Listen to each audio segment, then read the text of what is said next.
1515, année glorieuse et mémorable pour le jeune roi de France, François Ier. Le 1er janvier, il est monté sur le trône et s'est fait sacrer dans la cathédrale de Reims, en présence de tous les dignitaires du royaume de France, et les 13 et 14 septembre, il inaugure magnifiquement son règne en Italie en remportant sur les Suisses la bataille de Marignan. Elle lui valut une gloire bientôt légendaire, et Marignan deviendra la victoire dont tout le monde se souvient et connaît au moins l'année. Son désir de gloire satisfait, François, que l'on n'appelait plus désormais que le dompteur des Helvètes, ou le nouveau César, ne songea plus qu'à s'amuser.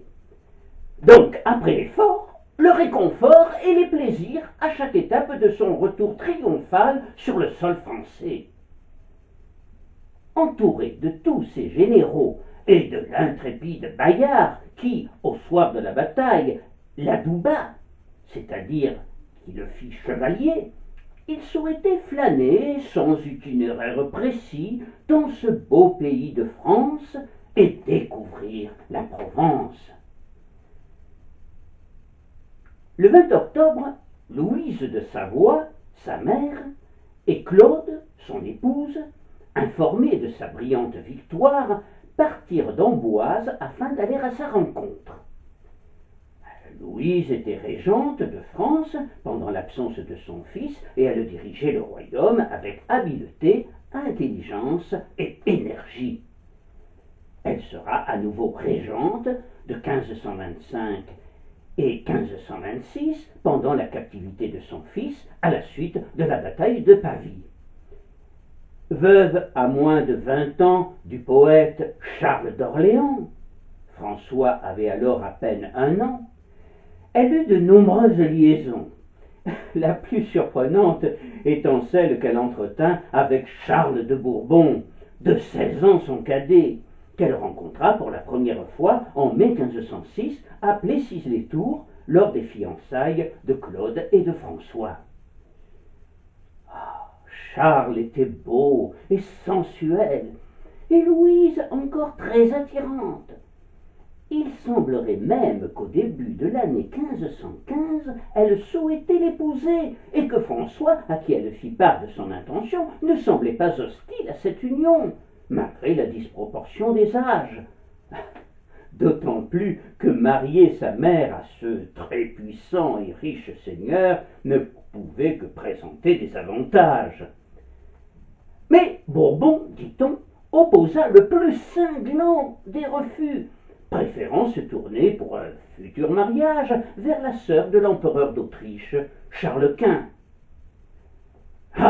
Louise crut alors mourir de dépit et s'acharnera désormais sur Bourbon, l'accusant de tous les maux. Cet acharnement dont la vindicte n'était guère digne d'elle, mais ce n'était, selon moi, qu'une réaction naturelle d'une amoureuse bafouée. Inconsciemment ou non, elle allait contribuer à jeter Bourbon dans la trahison, puisque, en 1523, il n'hésitera pas à se mettre au service de Charles Quint. Louise aima passionnément son fils, et pourtant elle s'en jouait gentiment. Elle disait quelquefois en souriant à ceux qui le sollicitaient: « Adressez-vous à moi, et nous irons notre chemin. Si le roi gronde, il faut le laisser dire. » Elle s'était chargée personnellement de son éducation, lui avait appris à parler italien, et dès sa petite enfance l'avait ouvert à la littérature et aux beaux-arts. Elle avait donc fait de lui, bien avant qu'il ne monte sur le trône, un prince de la Renaissance. Son seul but était d'en faire un roi, et quand elle se penchait sur son berceau, puis quand elle le vit faire ses premiers pas, elle l'imaginait déjà vêtu d'hermine, posant sur son front la couronne de France. François, de son côté, aimait tendrement cette mère assurément abusive, mais sur laquelle il savait qu'il pouvait se reposer. Et pendant 16 ans, même quand il ne fera pas la guerre, il lui laissera s'occuper du gouvernement quotidien qui l'ennuyait, ce qu'elle fit à merveille. Si Louise fut une politique avisée, Claude, la toute jeune reine de France, fille du roi Louis XII et de Anne de Bretagne, ne montrait aucune disposition pour la politique, contrairement à sa mère, la femme de fer de la Bretagne, à la forte personnalité. Claude préférait se dévouer à la religion. À propos de la reine Claude, qui est peut-être représentée sur la fameuse tapisserie de la Dame à la licorne, l'un des trésors du musée de Cluny, à Paris, le fameux chroniqueur Brantôme écrira qu'elle fut très bonne et charitable, et fort douce à tout le monde, et ne fit des plaisirs ni mal à aucun de sa cour, ni de son royaume. Elle était autant petite et laide que François était grand, athlétique et beau, dans les canons de beauté de l'époque, autant effacé qu'il était démonstratif et flamboyant. Mais elle ne donna pas moins de 7 enfants à son époux, et elle mourra d'ailleurs en couche à 24 ans, probablement épuisée par ses grossesses successives, dont la première alors qu'elle n'avait pas 15 ans. En contrepartie, si je puis dire, il se contentera de lui donner la vérole et de lui imposer l'omniprésence de sa maîtresse, Françoise de Foix. Louise semblait n'avoir que peu d'estime pour sa belle-fille, qu'elle rudoyait fort et en public, comme en témoignera Brantôme. Curieusement, Claude fut peu aimée à la cour, malgré ses qualités de cœur, et ne fut pas heureuse au cours de sa courte vie. La postérité retiendra surtout qu'une variété de prunes, appelée Reine Claude, lui doit son nom.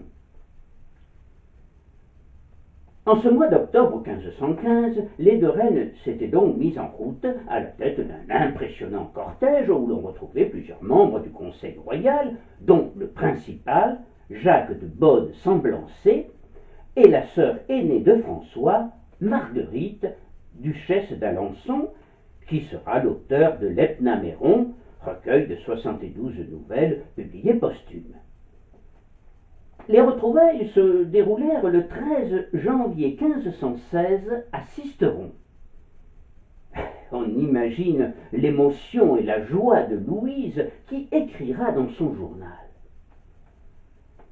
Le 13 janvier 1516, mon fils revenant de la bataille des Suisses me rencontra auprès de Sisteron en Provence, sur les bords de la Durance, environ 6 heures au soir.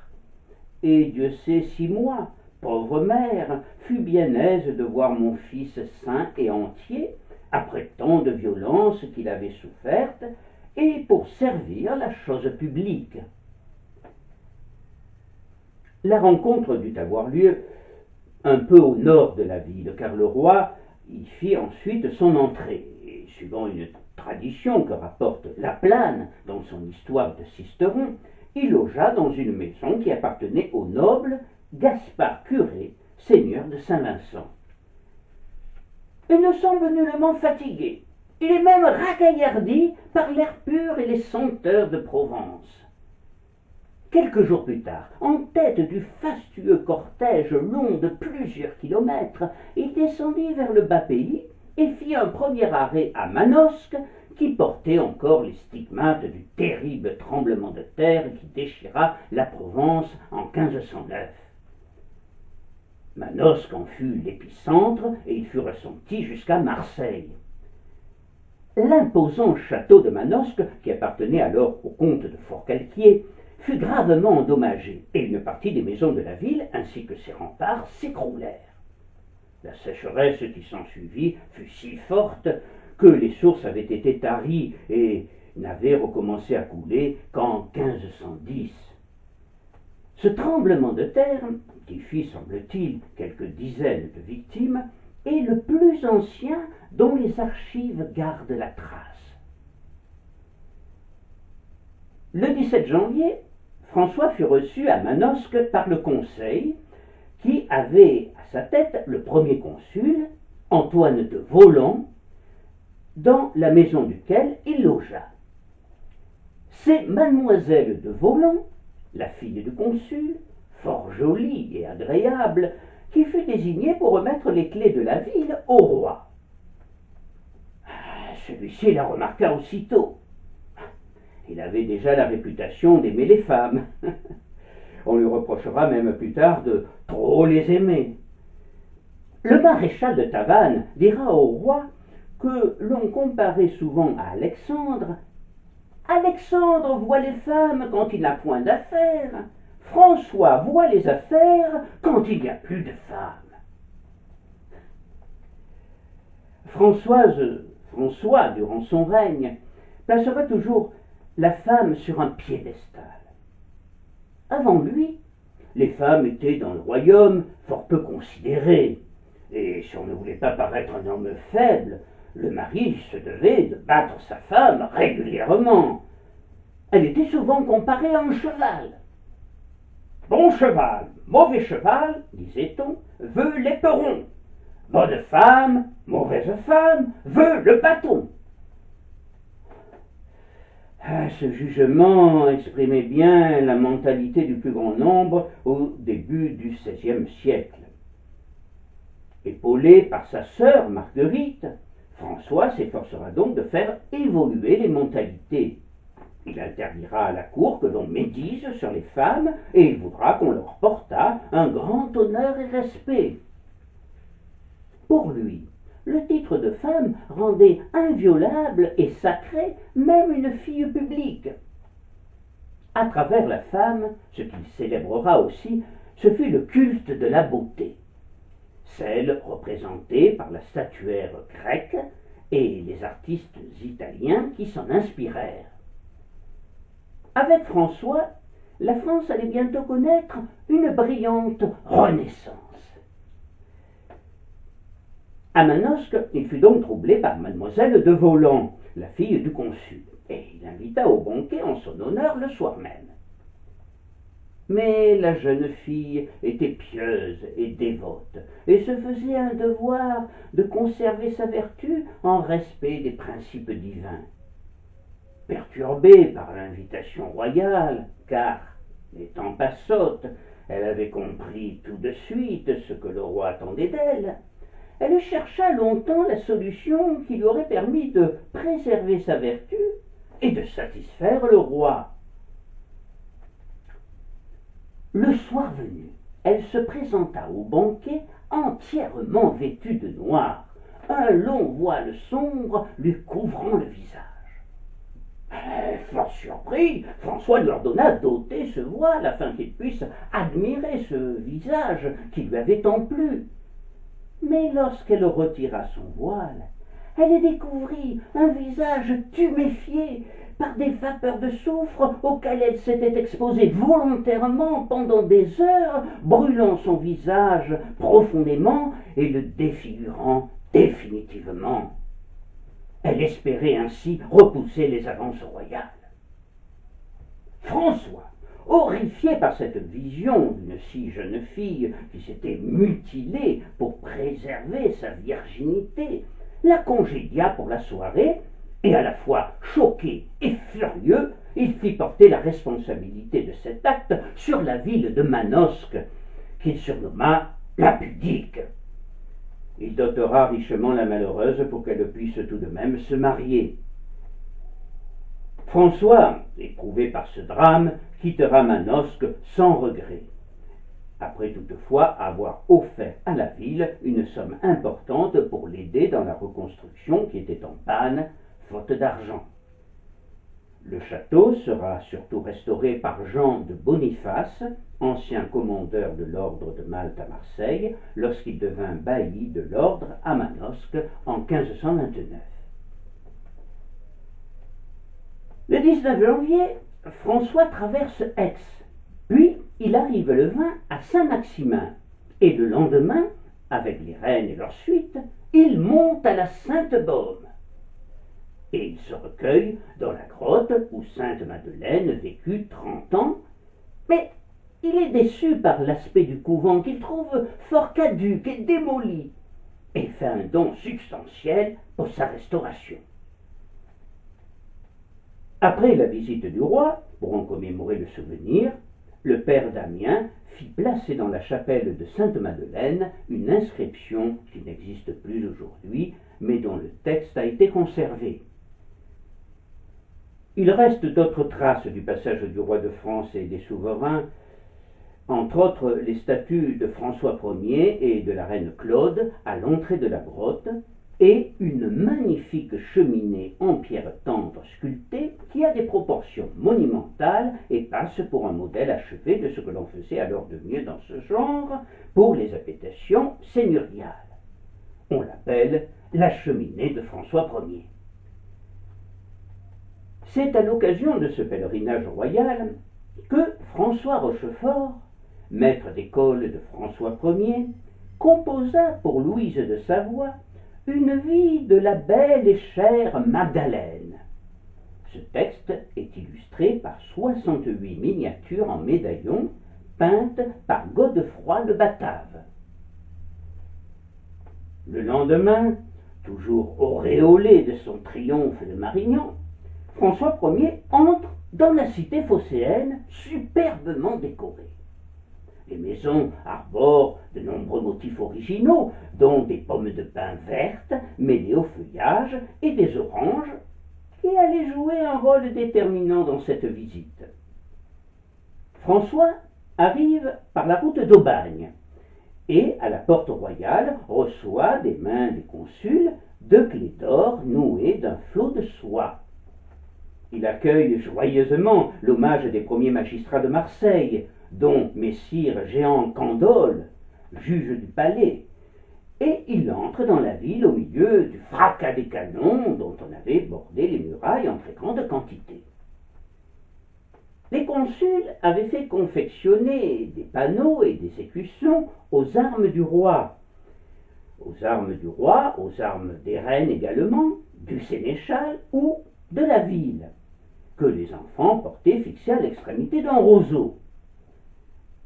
Ils avaient fait aussi dresser de nombreuses estrades à la porte royale et surtout le passage du cortège royal.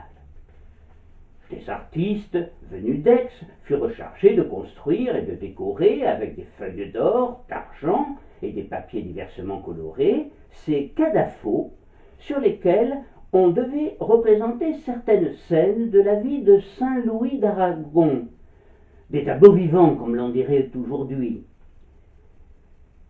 Peut-être est-ce aussi sur ces estrades que furent dansées quelques-unes des mauresques, sur lesquelles nous reviendrons, accompagnées de tambourinaires qu'on fit venir de Pertuis. Au premier pas, le roi fut arrêté par la vue d'une estrade élevée près de la porte royale et sur laquelle avaient pris place 3 personnages figurant Marseille, entouré des dieux Mars et Vulcain. Celui-ci, celui qui jouait le roi de Marseille, récita un compliment fort bien tourné, dont l'auteur était peut-être ce canonge d'Aix que l'on avait fait venir à grands frais. La ville disait qu'elle était indigne de recevoir un si grand prince suivi d'une si brillante compagnie. Aussi invoquait-elle le secours des dieux pour l'aider à bien recevoir de tels hôtes.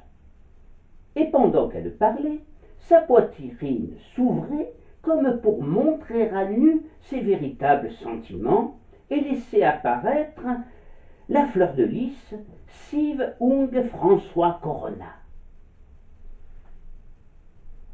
Quand Marseille eut achevé son morceau, Mars et Vulcain voulurent à leur tour prendre la parole. Mais, je ne sais pas pour quelle raison, l'émotion sans doute, la mémoire leur fit subitement défaut. Suivant la vivante expression d'un témoin, Mars et Vulcain se perderont. N'ayant pas le temps d'attendre qu'ils eussent retrouvé leurs esprits troublés, François se contenta de remarquer qu'ils étaient estonnés et, les laissant à leur confusion, poursuivit sa marche. Il est logé rive sud, au Jardin du Roi, un grand ensemble de bâtiments appartenant à la couronne de France depuis les années 1490, non loin de l'arsenal des galères qui avait commencé à se mettre en place progressivement dès la fin du XVe siècle. Un dernier échafaud, une estrade dans le langage actuel, avait été dressé près de la résidence. Là se trouvait Neptune, le dieu de la mer, monté sur un navire. À l'approche du roi, il en descendit pour lui rendre hommage, et après avoir récité son compliment, le lui laissa par écrit. Sage précaution qu'auraient bien fait de prendre Mars et Vulcain, ses confrères de l'Olympe et de la Porte Royale. Dès que François Ier parut aux fenêtres de la maison du roi, toute l'artillerie des galères tira. C'était le salut du port après celui de la cité. Au milieu des illuminations, la soirée fut remplie par diverses mascarades et par de nombreuses danses ou mauresques, dont le spectacle fut sans doute renouvelé les jours suivants. La passion de la danse avait toujours été très forte dans le Midi, et l'institution des Jeux du roi René l'avait encore avivée. Malheureusement, nous n'avons que peu de renseignements sur le caractère des danses qui furent exécutées sous les yeux du roi et de son entourage. Nous n'en avons guère conservé que les noms et quelques détails de costumes. Nous ignorons totalement les figures et les airs dont elles étaient accompagnées. Ces danses devaient être proches de celles habituellement pratiquées dans les jeux du roi René ou dans les jeux de la fête Dieu. La danse des olivettes, les fielouseaux, les bouffettes peuvent nous en donner une idée. Voici celles dont les mémoires nous fournissent les noms. D'abord, la mauresque de Jas Romieras, puis celle de la Pellegrema, la danse des pèlerins, hommes et femmes, dont les acteurs étaient vêtus de manteaux et de costumes de damas blancs, rouges et jaunes, avec des chapeaux de Valence et de grosses torches. Puis la danse del Moros, avec des personnages à la figure noircie et déguisés en sarrasins. La danse des chichou-bachos devait ressembler quant à elle un peu à la précédente. Ce nom de chichou-bachot, dont je n'ai pu déterminer exactement l'origine, évoque assez bien, ce me semble, l'aspect diabolique des brigands maugrabins, ou dans le langage actuel, maghrébins. La danse des sauvages traduisait les branlements communiqués par les imaginations, par la découverte récente de l'Amérique et les récits prodigieux dont elle était suivie. Ces sauvages, armés de bâtons, vêtus de peaux cousues et couverts d'herbes et de feuillage, venaient s'incliner devant le roi, comme pour lui faire obédience. Avec les danses suivantes, alors on entrait dans le domaine de la fable. Les danses des sirènes, des girafes, ordonnées par le curé de la Major, et bien d'autres encore. Au son des tambourins, tous ces êtres étranges, dont les explorations du Nouveau Monde paraissaient confirmer l'existence dans la réalité, défilaient joyeusement et en cadence sous les yeux médusés du public. Plus poétique devait être la danse de la rose, dont le thème se rattachait peut-être au roman de Jean de Meung et de Guillaume de Loris, si célèbres partout durant le Moyen-Âge et à cette époque encore. Assurément, le spectacle de ces danses mauresques, où les Marseillais avaient mis leur amour du mouvement et toute l'ingéniosité de leur esprit, était un des mieux faits pour charmer le roi et sa suite. Il y avait là une originalité à laquelle François Ier ne manqua pas d'être sensible. Les autres qui suivirent ne furent ni moins curieuses, ni moins réussies. Le lendemain de son arrivée, François Ier alla au-devant de la population marseillaise pour la saluer avec une grande simplicité. Comme il était d'humeur enjouée, il marqua son passage en participant de bon cœur à une bataille de rue d'un genre un peu spécial, qui fera beaucoup pour sa popularité dans notre ville. Marseille accueillait déjà à cette époque de nombreux navires en provenance d'Espagne chargés de ces fruits d'or appelés oranges. Les cargaisons étaient déversées à même le quai avant d'être acheminées dans des sacs à dos d'homme. Les moyens de conservation étant alors rudimentaires, de nombreux fruits y arrivaient abîmés. Une étrange coutume était née alors. Plutôt que de jeter carrément les fruits invendables, les Marseillais, toujours friands de compétitions sportives et de manifestations festives, avaient pris pour habitude d'organiser des combats d'oranges, qui opposaient une équipe ou un quartier de la ville à un autre, et au cours desquels on se bombardait de ces projectiles qui, pour être salissants, n'en étaient pas moins inoffensifs. 11 000 oranges furent utilisées pour cette circonstance exceptionnelle. Le roi chevalier fut si enthousiasmé par cette singulière bataille et si excité par l'ardeur des combattants qu'il ne se contenta pas d'y assister. Il voulut y participer et n'hésita pas, sous le regard de la cour, partagé entre l'étonnement et le rire, à se dépouiller de son pourpoint brodé de fil d'or pour se jeter fougueusement au plus fort de la mêlée. Laissons parler ici cet excellent Rufy, d'après le manuscrit de Valbel. Ce prince avait tant d'ardeur pour les véritables batailles qu'il voulut être encore de la partie en celle-ci. Et en effet, ayant pris un grand bouclier, il commença à tirer et fit de fort beaux coups, en ayant reçu lui-même quelques-uns à la tête et sur le corps.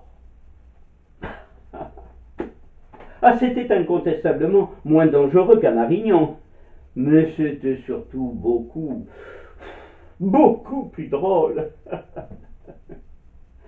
Certes, François en prit plein sa royale figure, mais peu importe, il ne sera pas le dernier à en distribuer. Et il s'en revint sous les vivats de la foule en délire, ruisselant d'un jus poisseux, comme s'il sortait d'un champ de bataille couvert de sang, mais heureux comme un gosse. À Marseille, c'était formidable, car c'était pour de rire. Ah, si toutes les batailles pouvaient se faire à coups d'orange. Pour qu'il garde le meilleur souvenir possible de son séjour, les Marseillais le proclamèrent vainqueur. Dans la soirée, sans avoir pris la peine d'en informer quiconque, il décida de faire incognito Marseille by night, accompagné seulement de quelques hommes. Circuler la nuit dans une ville, c'était alors toute une aventure, et peu de monde s'y risquait. Jusqu'en 1500, l'éclairage public était tout à fait inconnu en France, ce qui faisait le bonheur des voleurs et des brigands, et s'aventurer la nuit dans les rues relevait de l'inconscience. À la fin du règne de Louis XII, on ordonna toutefois à tous les bourgeois de Paris d'allumer des chandelles à leurs fenêtres dès la tombée du jour, pour éclairer tant bien que mal la voie publique. Une ordonnance royale allant dans le même sens fut prise également à Marseille par les consuls, mais ce ne sera en fait qu'en 1662, soit plus de 160 ans plus tard, que les chandelles furent remplacées par des lanternes. Il fallait donc se déplacer dans la nuit à la lueur des torches, ce qui était à l'origine de nombreux incendies, les maisons étant en majorité construites en bois.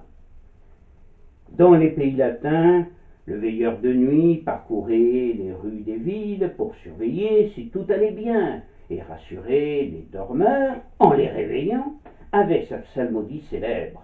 « Braves gens, il est 11 heures.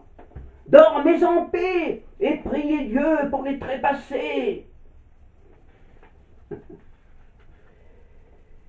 Les chroniqueurs n'ont pas rapporté ce que fit le roi durant ses heures nocturnes dans la cité phocéenne, mais on peut penser qu'il se donna du bon temps.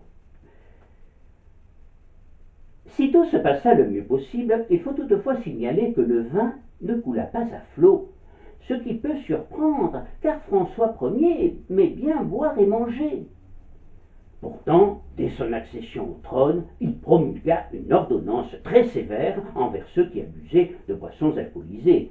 Ce fut même l'une de ses premières mesures. Ils étaient en effet très nombreux à Paris et dans toutes les grandes villes du royaume, ceux qui titubaient dans les rues, ivres et souvent agressifs du fait de leur état. Cette ordonnance recommandait qu'on leur tranchât les oreilles à la 3e récidive.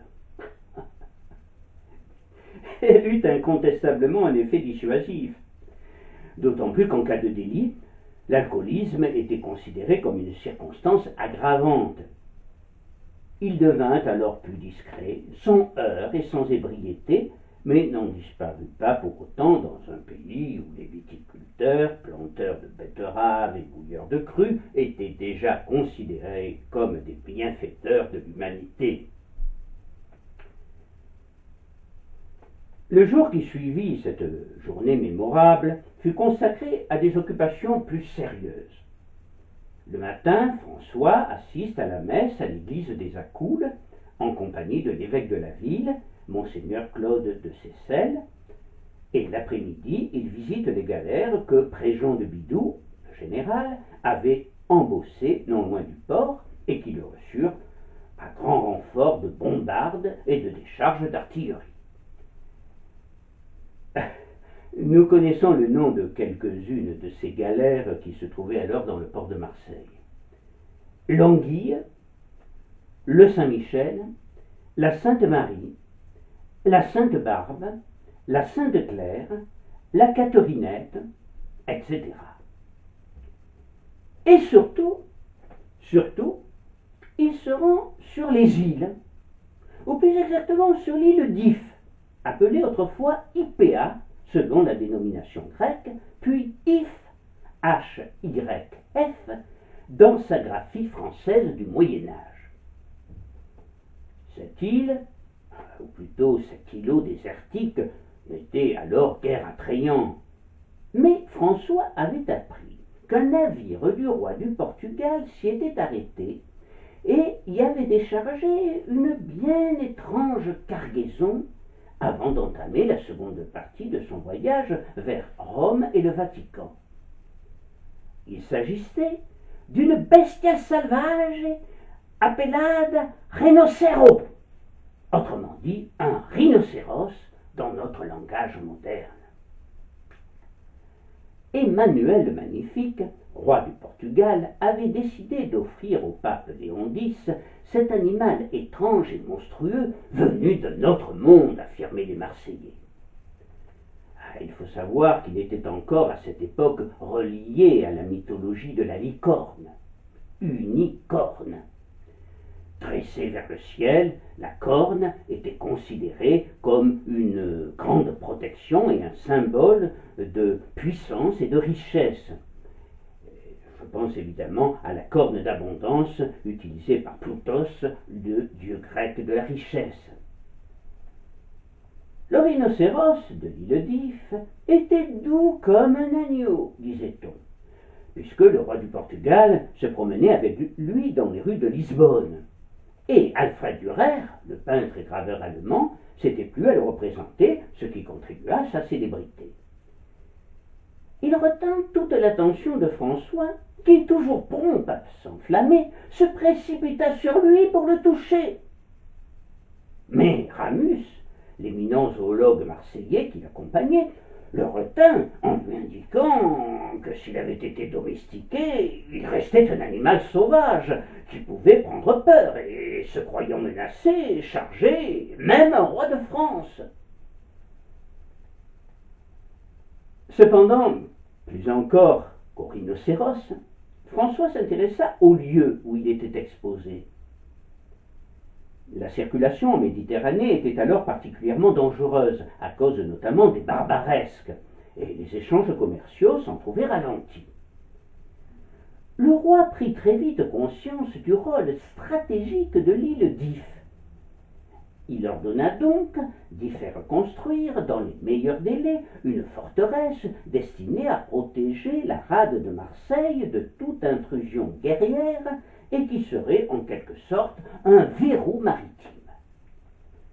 Les travaux, rapidement commencés, s'achevèrent 15 ans plus tard. Mais le château d'If, qui n'avait de château que le nom, aucun roi n'y ayant jamais vécu, se transformera dès la fin du XVIe siècle en prison d'État, rendue célèbre dans le monde entier par Alexandre Dumas et son fameux roman Le Comte de Monte Cristo. Pendant que le roi était sur l'île d'If, la reine Claude, Louise de Savoie et leur suite étaient escortés dans leur visite de la ville par des jeunes filles somptueusement habillées. La reine Claude les accueillit avec beaucoup de bonne grâce et les pria d'aller toutes ensemble en procession à Notre-Dame de la Garde. Ce qu'elles firent, et prièrent Dieu de donner à la reine un beau fils. Puis, comme elles ne revinrent de Notre-Dame que fort tard, la souveraine envoya des torches au-devant d'elles et les fit reconduire en leur maison. La prière des jeunes filles de Marseille ne fut pas exaucée tout de suite, car le 23 octobre 1516, la reine eut encore une fille, Charlotte. C'est seulement en février 1518 qu'un dauphin naquit au roi et à la reine de France. Les quelques jours passés par François à Marseille furent donc bien remplis et fort bénéfiques à la cité phocéenne. Les Marseillais lui seront toujours fidèles, même dans les épreuves, et garderont longtemps le souvenir de la mémorable bataille d'Orange de janvier 1515. Durant les pérégrinations de François en Provence, les hameaux et les villages qu'il traversa en tête de son immense escorte étaient en effervescence. Une heure environ avant son arrivée, une dizaine de cavaliers en avant-garde investissaient les lieux, en quelque sorte, s'assuraient de la sécurité maximale et annonçaient l'arrivée du roi à la population. À Barjol, gros bourg situé non loin de la Sainte-Baume, au cœur d'une belle forêt de chênes verts, les habitants scrutaient le ciel d'un regard inquiet à moins d'une heure de l'arrivée du roi. De gros nuages menaçants semblaient bien décidés à gâcher la fête. On alla alors chercher le vieux curé dans sa belle collégiale fondée en 1014.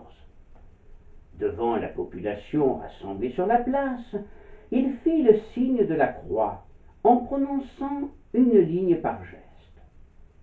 Nuage, je te conjure, vaille-t-il d'escargat, va te décharger, où jamais aucune femme n'a enfanté, et ni d'agneaux ont bêlé. Les rites pour conjurer ou chasser l'orage et les menaces de grêle et de foudre, qui pouvaient détruire les récoltes en quelques minutes, étaient nombreux en Provence, comme celui qui consistait à planter son couteau dans la terre et répéter plusieurs fois « Tant qu'est est là, Espagne est ici, tant qu'il est là, il n'est pas ici ». Des rites qui subsistèrent jusque dans les années 1920. Ou bien encore, mettre des couteaux pointus posés en croix sur le rebord de sa fenêtre à l'extérieur. François traversa Barjol acclamé par les Barjolais et sous un ciel limpide et lumineux, lavé de tout nuage. François et sa cour se rendirent ensuite à Aix, qu'ils n'avaient fait que traverser. le roi y fut reçu par les consuls Balthazar Guiran, Fouquet Fabry et Charles Materon, seigneur de Solignac, et l'archevêque d'Aix, Pierre Filoli. Il logea à l'archevêché, rapporte Pierre-Joseph de Hesse. Pendant les 3 jours qu'il séjourna en ville, il monta une fois au palais, où il tint lui-même l'audience publique, après avoir fait savoir qu'il était disposé d'écouter toutes sortes de plaintes. Jamais audience ne fut mieux fournie. Les mémoires de ce temps disent qu'il y eut beaucoup de querellants, mais ces mémoires ne marquent point de quelle qualité ils étaient. Comme le remarque Pierre-Joseph de Hesse, il serait à souhaiter qu'on eût été aussi soigneux de garder le registre des jugements que ce prince fit en ce jour, comme on l'a été de conserver la mémoire de cette action par ces figures emblématiques qui ornent les sièges de cette audience. J'entends par là ces F couronnés et ces salamandres, qui étaient la devise de ce roi qu'on voit en cet endroit. Les archives de la ville ne nous apprennent rien de plus de ce séjour, si ce n'est qu'il se termina le 30 janvier. C'est un pas Musard que le cortège royal repartit ensuite, s'arrêtant çà et là pour visiter quelques églises ou ouvrages d'art, admirer quelques curiosités, accomplir quelques pèlerinages. Comme toujours, François a choisi l'itinéraire. On se dirigea tranquillement vers Arles, acclamé par les paysans et les villageois, très surpris de la simplicité et de la bonhomie du roi, qui n'hésitait pas à s'arrêter pour serrer des mains, prendre les enfants dans ses bras et embrasser les dames, même les grands-mères. Pendant que le roi était à Marseille, les Arlésiens avaient envoyé une députation composée des consuls Bohier, M. d'Alain, Antoine Olivier et de l'assesseur Biord pour lui faire la révérence et s'enquérir aussi, probablement, de la date à laquelle ils comptaient arriver dans leur ville. Le conseil voulut faire les choses aussi magnifiquement que le permettaient les finances délabrées de la cité. Le 16 janvier, pour préparer la réception du roi, donnez ordre à tout ce qui sera nécessaire d'avoir et emprunter l'argent nécessaire. Il nomma une commission qui comprenait les consuls et leurs compagnies, messieurs d'Alain, Pierre Desguières, Estienne Bernard, Antoine Olivier, auxquels s'ajoutèrent monsieur le docteur Bastoin et Jagnon Chamant, à qui il fut donné les pleins pouvoirs, facultés et autorisations de la fête. On fit réparer la route par laquelle le roi devait arriver, tendre les rues où passerait le cortège, et on acheva les préparations commencées à la maison par M. de Beaumont.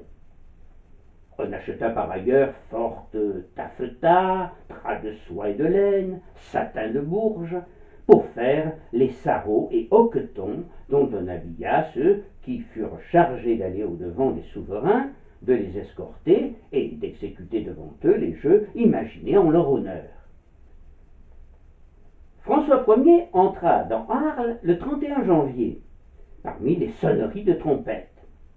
Il assista à diverses réjouissances, danses et spectacles, morisques et molles-mariées, momeries et autres jeux, dont les Arlésiens le régalèrent, et par les rues tendues, il alla loger chez M. d'Arlatan. Il demeura en Arles toute la journée du 1er février, un vendredi, ce qui explique l'achat de poissons en quantité considérable fait par le conseil pour le roi et les reines. Lors de leur passage à Arles pour rejoindre le roi, les 2 reines avaient été gratifiées d'images d'or. Le conseil voulut que le roi ne fût pas en reste et fit cadeau d'un magnifique cerf qui fut acheté 10 florins. Il assista encore à diverses réjouissances, puis quitta Arles et arriva à Tarascon le 2 février. Depuis plus de 15 jours, le conseil avait pris ses dispositions en vue de cette réception. Le 17 janvier, il avait déjà fixé l'itinéraire. On irait au-devant du roi jusqu'au pont de Lanzac, à 4 kilomètres de la ville, sur la route d'Arles, puis, au lieu d'entrer par la porte de Saint-Jean, on ferait un détour pour atteindre la porte Condamine à l'est, au point où aboutissait la route d'Avignon.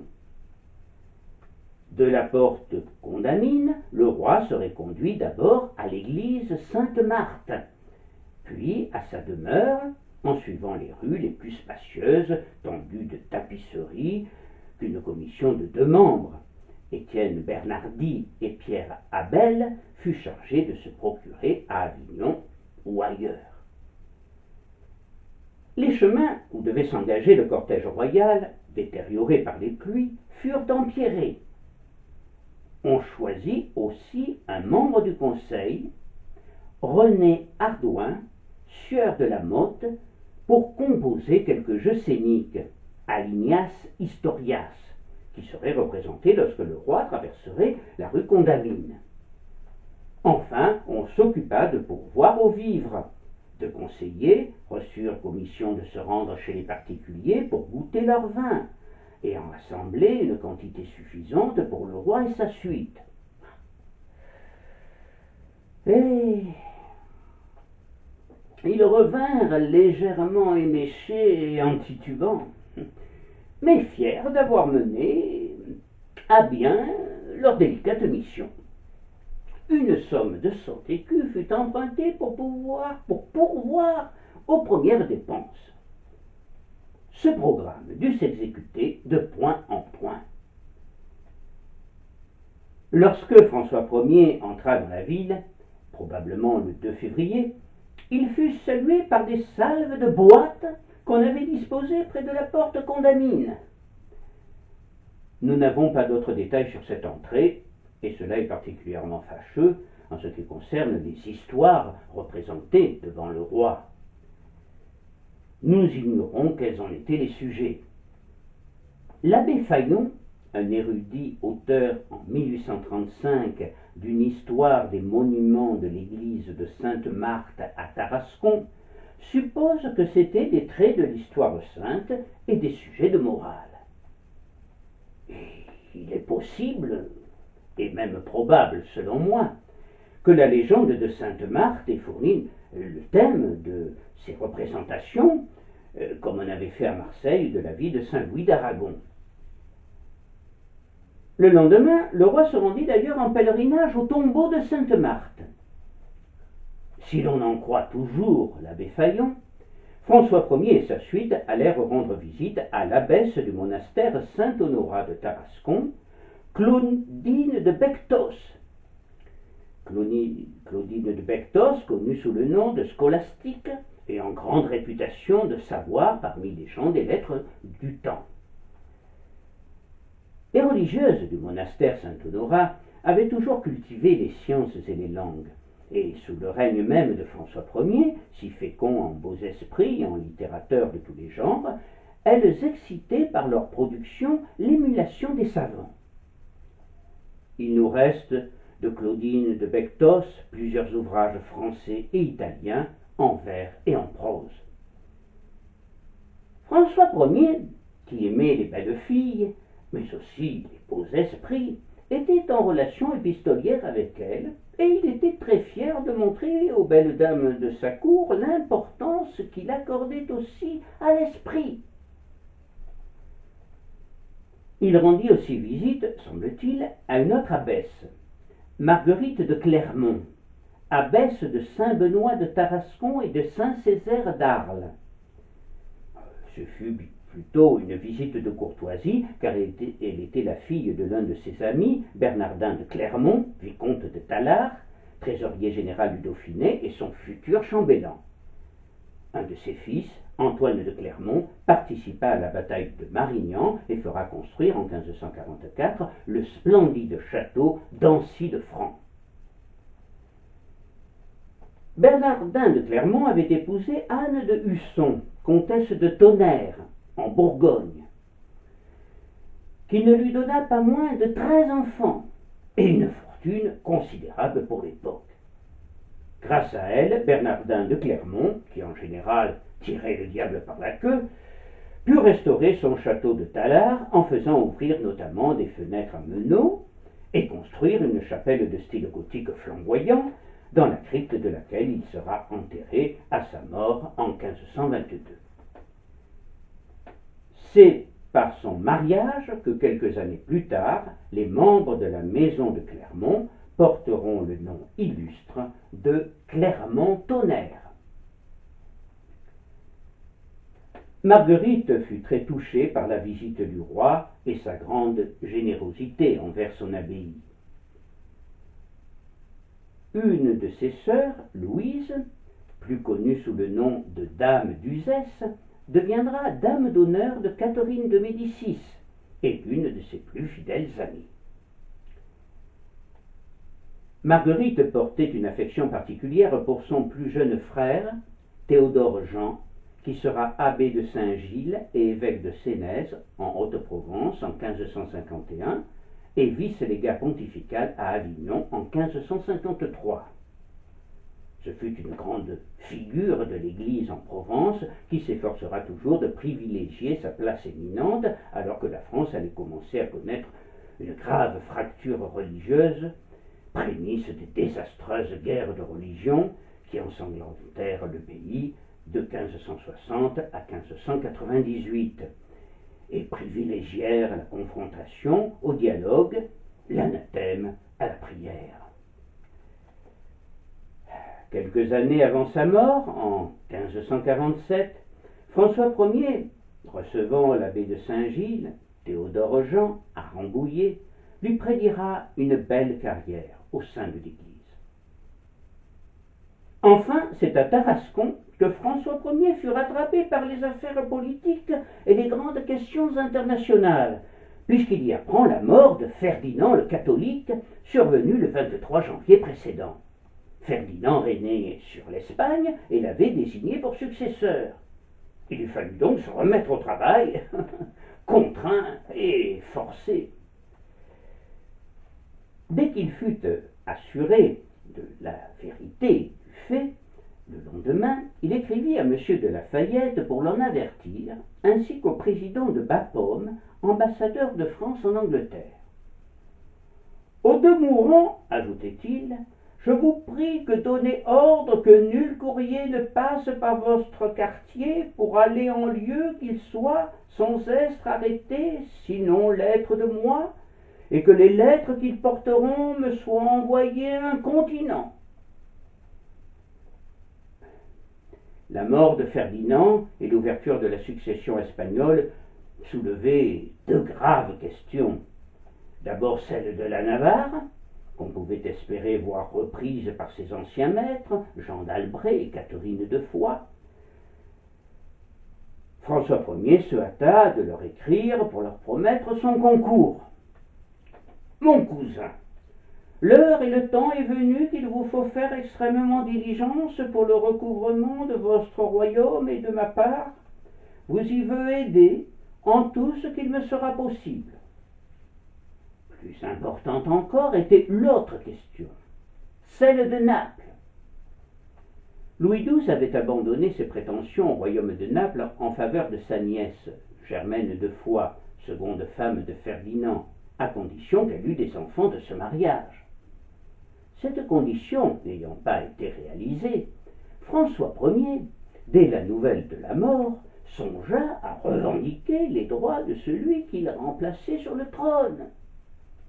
En même temps qu'il faisait rechercher les pièces sur quoi appuyer ses prétentions, il s'empressa d'écrire au pape pour lui rappeler la promesse que ce dernier lui avait faite à ce sujet lors de l'entrevue de Bologne.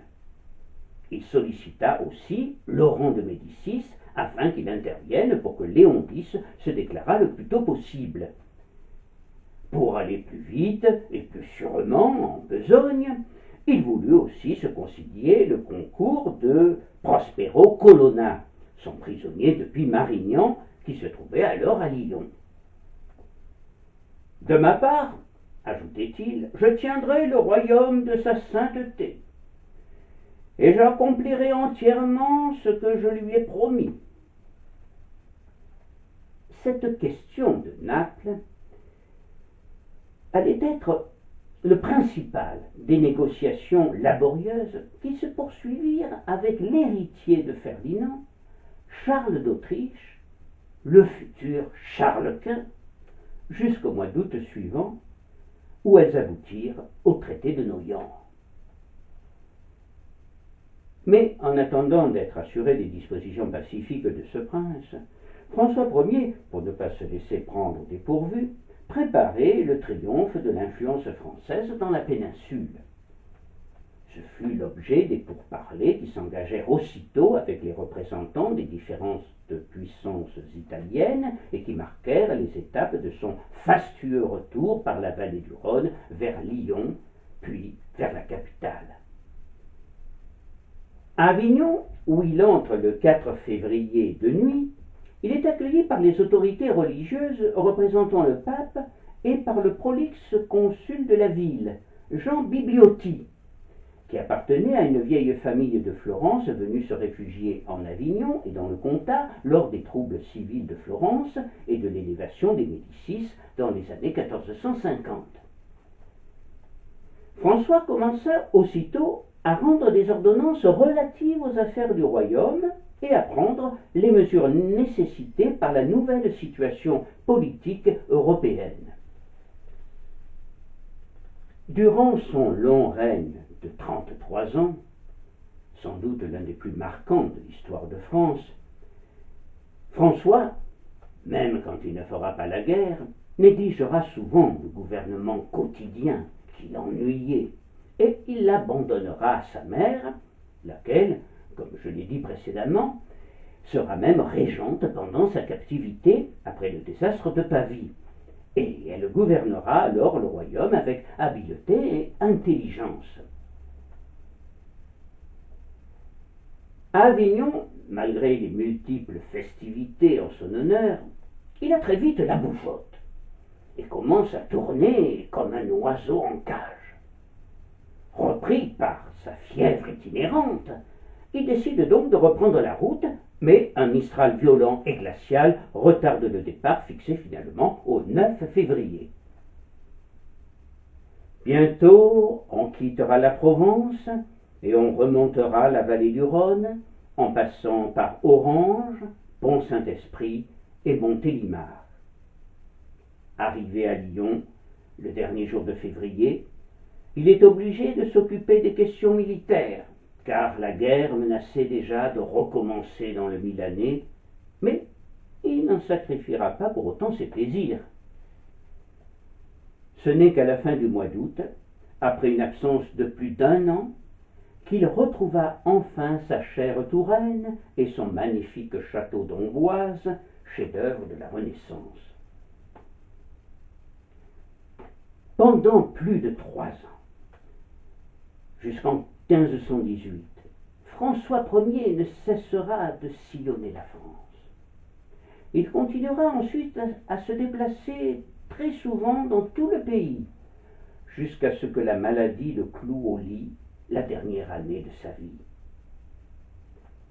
Il conservera toujours de la Provence et de cet hiver 1515-1516 le plus merveilleux des souvenirs. C'est pourquoi, s'il fallait lui accoler une épithète, je pense que l'on pourrait sans doute l'appeler le roi touriste. Je vous remercie de m'avoir accompagné, ou plutôt de l'avoir accompagné dans ce voyage provençal. Au revoir.